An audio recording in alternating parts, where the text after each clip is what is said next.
Welcome back. Ebola continues to spread across the globe. A new case of the virus has been reported in Germany in a nurse who was working on an infected missionary. This marks the first case of the infection in Western Europe. The U.S. Department of Defense has pledged 4,000 troops to areas in Africa to help stage, command, and control operations. Colorado has always been praised for its Blue Mountain majesties and easygoing lifestyle, but now it is considered one of the top 10 states to live in to achieve the best quality life. Colorado residents are active participants with both local and political politics and have among the best accessibility to these services. And although our unemployment level is not great, our economy has been growing rapidly in the last 2 years. Looks like the Mile High State is also high in the rankings. Are you a member of JP Morgan or Chase Bank? If so, your personal information is now in the hands of hackers and scammers across the world. Last week, JP Morgan Chase & Company reported that nearly 83 million accounts had been hacked. This is the largest hack ever recorded in a United States bank. Officials say the hack reportedly affects 76 million households and 7 million businesses nationwide. No money or secure account information, such as credit card numbers, social security numbers, and passwords were stolen. The information taken consists of members' names, emails, phone numbers, and other contact information. Those affected by the breach are members of the JP Morgan Chase who use any of the bank's mobile apps such as Chase Mobile or JP Morgan Online. No one has claimed responsibility, but the authorities are warning JP Morgan Chase members to be wary of suspicious emails, texts, and alerts from the bank. Administrators at Ward Melville High School in New York are under pressure a second time after not allowing a Christian club to form at the school. Less than 1 year later, the school has denied the club's second request. The student who challenged the school last year is the same person behind the charge today, stating that he feels marginalized. Legal precedent from 2001 states and defines equal access for non-school related groups meeting at a public school. Are you maxing out on your data unknowingly or experiencing overages on your cell phone bill? Smartphone users, make sure to turn off the autoplay setting on Facebook videos. Videos playing automatically on timelines use that precious data and lead to maxed out data plans and overages. Turning off the autoplay feature is easy. On an iPhone, tap Settings, go to your Facebook app, and turn off autoplay. For Android users, bring up the Facebook app, go to Account Settings, click App Settings, and choose Off. You can also switch the setting to Wi-Fi only. Protesters in Hong Kong who have been demanding democracy seem to have settled down this past week. Just last week, student protesters took to the streets of the city to voice concern over changes to elections in the Chinese territory. They were upset over changes that will allow a committee of Beijing loyalists to select candidates to run the chief executive of the city in 2017 election. But this week, the protesters gave some ground to the government officials when they allowed government workers access to their offices. The Met Report will keep you updated on any further developments. From pretzels to hops, the one and only Great American Beer Festival made its way back to the Mile High City this last weekend, and the Met Report has the inside scoop.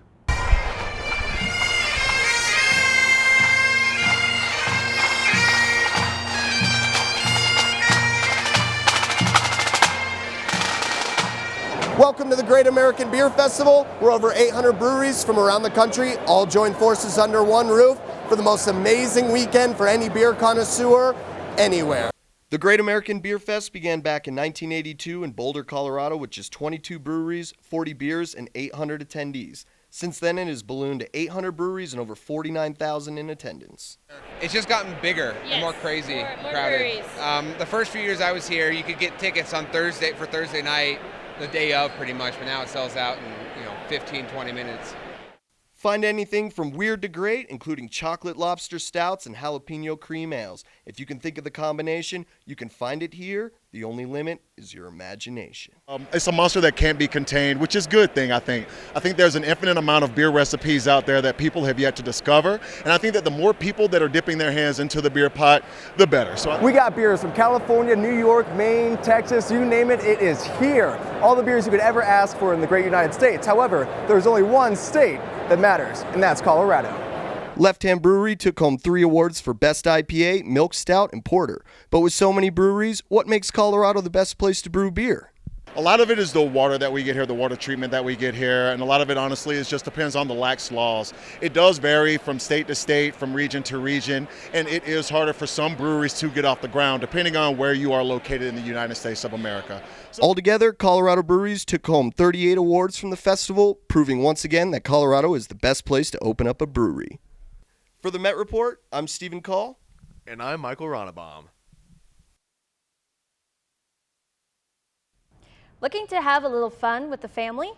Backed by popular demand, the Blue Man Group returns to Denver with an intensely exciting and wildly outrageous show for the entire family to see. Between now and Sunday, the group will hold 5 different performances at the Denver Center for Performing Arts Buell Theater.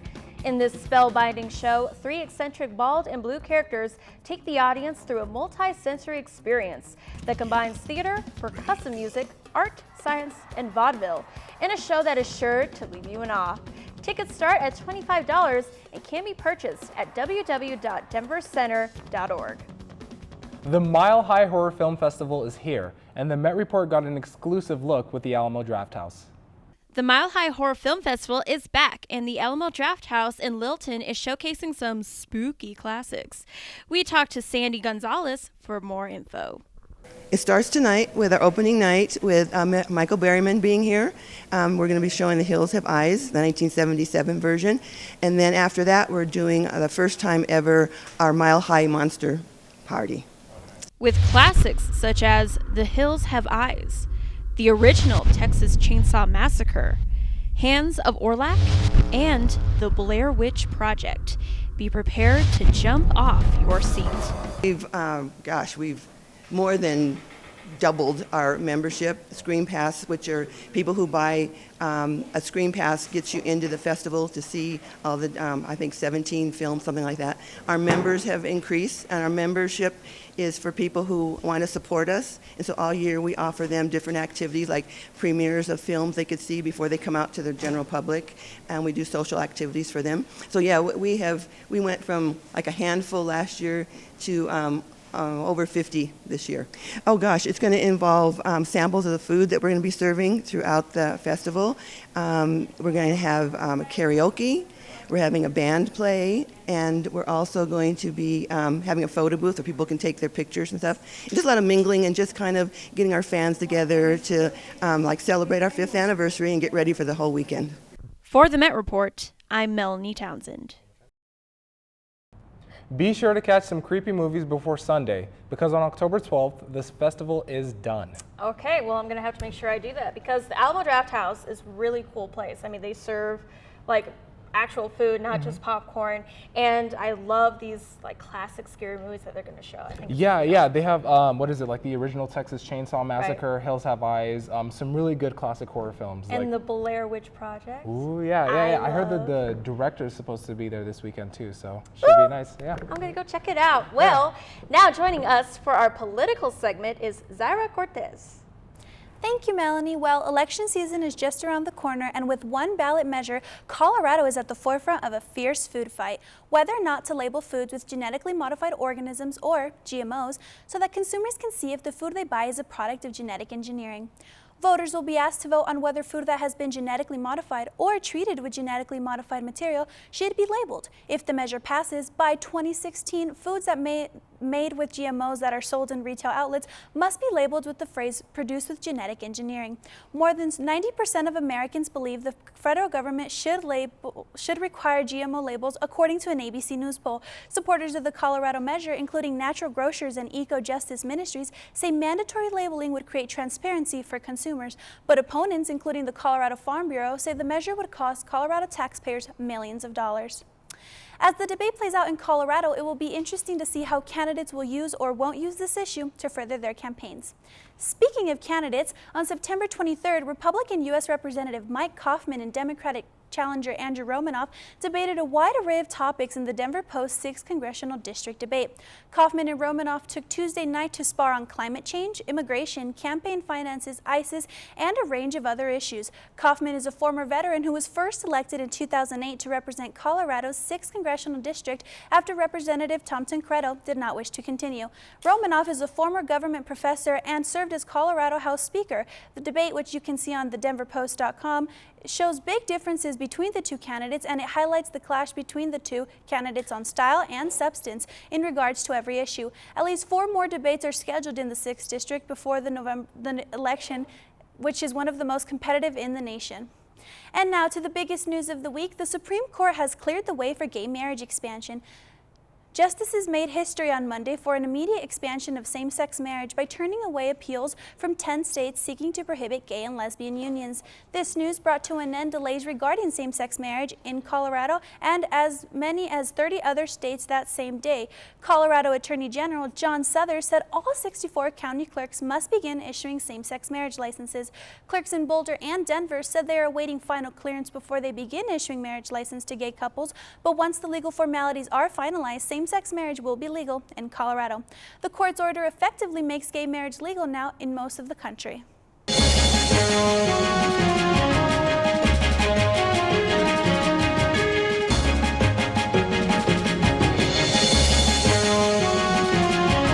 Now joining us for Met Report Weather is Josh Cozart. Thanks, Yoni. So we got some really nice temperatures for our Saturday. Denver, we're going to see a high of 73, DIA 72, Boulder, exact same story as in Denver, and all across Colorado, we are going to see some nice fall-like temperatures. 60s pretty much all across the state of Colorado, even up in the high country. You may want to take a trip up there. I'm sure in the south we got a few trees that still have some fall colors in them. As for the north, pretty much the snow has knocked them out because we saw a little bit of snow 10,000 feet and above last night. Now for Sunday, things are going to change for us in the metro area. We got a cold front that's going to be approaching our area. It's going to drop our temperatures pretty much all across Colorado. Denver's going to see 60 degrees, DIA 56, Boulder at 58 degrees as well. And we could see some showers periodically throughout the day, and also in the evening hours is when we should see the most significant amount of rainfall for Sunday, but nothing like what we saw on Friday. But let's take a look at what's causing all of this. We got this cold front. That's what moved through our area Friday night, bringing us that moisture along with the tropical storm Simon that moved up into our area, creating that kind of energy to create those heavy showers that lasted well into the night. Then we got this long stationary front that's moving all across the country, and that's really getting all those showers fired up. Places like Dallas, they're going to see quite a bit of rain, which they've already seen quite a bit this fall, and then on up to the eastern coast as well. Sunday, that stationary front basically just dissolves away, and it's just going to leave us with a few spotty showers, nothing like what they will see for Saturday. For our area, we got that cold front. That's going to be shifting just ever so slightly past Denver, and that's what's going to drop our temperatures a little bit and even give us some snow showers up in the high country, 10,000 feet above. Should have some significant snow amounts, anywhere up to close to a foot in the southern area of Colorado. Let's take a look at our 5-day forecast now. We got some nice temperatures for this week. 62 degrees for Monday with plenty of sunshine. That'll be nice after these gloomy days. Tuesday we hit 76 degrees, Wednesday 77, and then Thursday and Friday we are back into the 60s with plenty of sunshine. So you can put away your umbrellas. You won't need them this week. You know, driving into the studio today, I mean, it was nice and cool, and it was a nice change of things, so I don't mind the cool weather now. I am perfectly fine with the 90-degree days being gone. I'm okay with that. I just don't want the snow. It's safe to say that fall is definitely here, along with all the pumpkin spice and all that. Oh, yeah. Oh, and speaking of pumpkins, the nights are starting to get colder as well. If you've already got your jack-o'-lanterns carved, you might want to bring them in overnight, because the freeze can sometimes in their life a little bit. Yeah. Thanks for the Josh. You're welcome. Coming up after the break, we explore a haunted building right here on campus. We'll be right back.